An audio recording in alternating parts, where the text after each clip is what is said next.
Hey everybody, Leah Clay here with the Christian Post. My guest today is actor David Henrie. He stars as a young Ronald Reagan in the new biopic Reagan, hitting theaters on August 30th. I really enjoyed the Reagan movie, and you do such a fantastic job. I mean, you're very believable as a young Ronald Reagan. You really embody that character.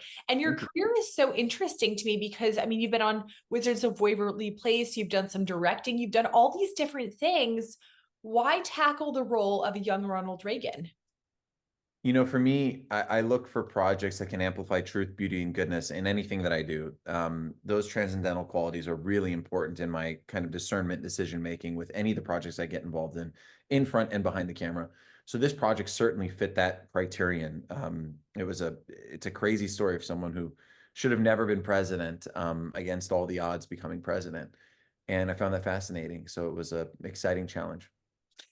How did you balance some of, the historical facts with bringing your own interpretation to the role? Because it's got to be challenging bringing a real life character to the big screen. That's a big task. Certainly, especially because people bring such an expectation to the table. A lot of people have living memories of Ronald Reagan, so they're bringing a lot to the table. Um, for me, I definitely needed to make it my own. I didn't want it to be a caricature, but at the same time, I had to get as close to the mark as I could of what people remember of Reagan. The difficulty was there's not a lot of young Reagan available online. Mhm. Um, it- the earliest footage you can find, he's in his 30s, and I play him from 16 to like 29. So there really is not a lot on. There's not a lot of video of him when he was younger. But the youngest stuff you will find, he's much higher pitch. He's quicker. He sounds different than he does when he's older.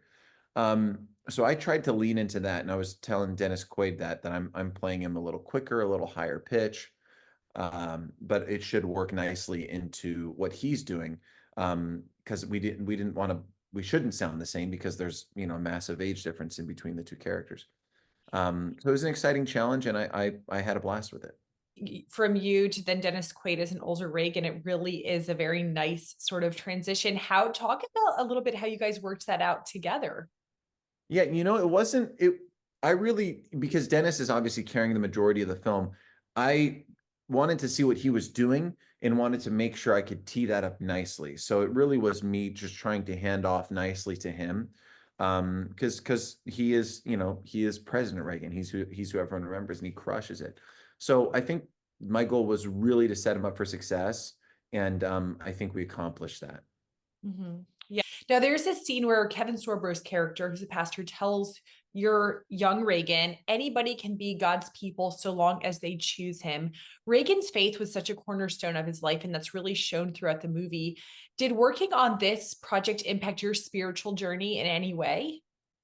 Well, it's inspiring, right? And so, of course, it was inspirational to me. The fact that I think purpose and faith were so interwoven through Reagan's life, and to see what he did with that was inspirational to me because I think, it's easy to shortchange God, and it's easy to not give him a return on what he's given us, and to dream small. But that wasn't Reagan. He dreamt big, and that's inspirational to me in my daily life to go, you know what? I'm going to do things as big and great as I can. And in my little sliver of life, that's what I'm going to do. We're not all called to become president. Some of us might be called to never be noticed for anything that we do, but you're still called to be great in that, whatever that thing is. There's a great quote that's the world offers you comfort, but you're not meant for comfort. You're meant for greatness. I love that quote. It's a Pope Benedict quote, and I think that is spot on with Ronald Reagan's life. Well, another thing that stuck out to me in the movie is how much it focuses on the importance of the family and how Nell really influenced young Reagan and was really the one who pointed him to Jesus when he had an alcoholic father. He didn't have the easiest upbringing. What was it like bringing those moments to life? How did you really get into that? Yeah, that was great. I'm glad you brought up the alcoholic father because that was a very revealing thing to me because a lot of people who grow up in that circumstance, it impacts them negatively for the rest of their life. It's a tough thing to get by and to get over. It causes all sorts of trauma. And he turned it into a superpower, which I found really inspiring. He used it as a means of empathy, compassion, and understanding that I think carried with him the rest of his life. I think he has this sympathetic or compassionate look in his eye that makes him feel authentic. And I got to imagine that it came from his childhood. In today's culture, we're seeing just a thirst for these kind of inspirational, uplifting projects, which, of course, you said that you love to be a part of this, what you aspire to be behind. Why do you think culture is really asking for these kinds of movies right now? I think that because there's such a lack of them, and I think humanity, I think the human soul yearns for um something to be said in all of their storytelling experiences. I think stories were first told around campfires to try to illustrate greater truths about life and virtue. Um, so to me, I think it's something that we yearn for.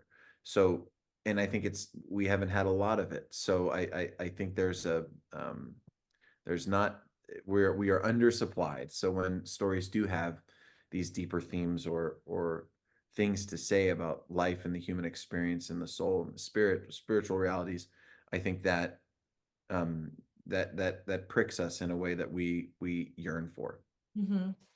Yeah, and Reagan's life was really defined by optimism and resilience, which is really woven throughout his story. What did you personally take away from that? How did you grow or change as you embodied these traits? Yeah, it's nice, because as an actor, you're playing something you're not, and you're having to try to believe something that you're not in that moment. So getting to play such an optimistic, hopeful, can-do person, yeah, just trickled over into my own life naturally, and it was it was great. It was great. Well, what do you hope this movie, your portrayal of Reagan, contributes to his legacy? He's one of the most beloved presidents of all time. I went to a screener and people are just so excited and they're cheering and clapping. And I was like, wow, I mean, it's really cool to see how well loved he was. Yeah, it's incredible. It's an incredible honor. I think this film is long overdue.